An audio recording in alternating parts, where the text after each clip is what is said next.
అందరికీ నూతన సంవత్సరం శుభాకాంక్షలండి. ప్రత్యేకంగా యూట్యూబ్ ఫ్యామిలీ వారికి శుభాకాంక్షలు తెలుపుకుంటున్నాను. మీ కుటుంబ సభ్యులకు కూడా మీరు శుభాకాంక్షలు చెప్పారా? గతమంతా పోయింది.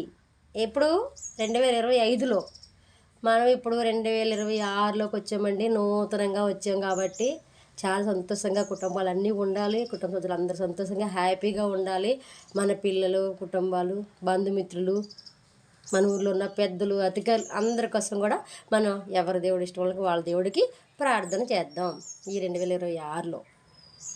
ఓకేనండి, అందరూ బాగున్నారు కదా? నేను కూడా బాగున్నాను.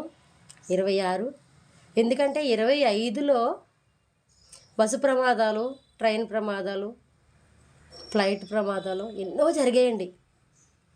కానీ ఈ సంవత్సరం అలా ఉండకూడదని నైట్ అంతా మేము ప్రార్థనలో ఉన్నాము. చర్చిలో ప్రార్థన చేసాము దేవుడికి. నూతన సంవత్సరంలో అడుగు పెట్టడానికి మనం అందరం కూడా నైటే సిద్ధపడి ఉదయానికి మళ్ళీ సంతోషంగా ఇప్పుడు చర్చికి అయితే వెళ్తున్నాము. ఓకేనా ఫ్రెండ్స్, మీరు కూడా మా కోసం ప్రార్థన చెయ్యండి. ఓకేనా? అందరికీ మరొకసారి నూతన సంవత్సరం శుభాకాంక్షలండి.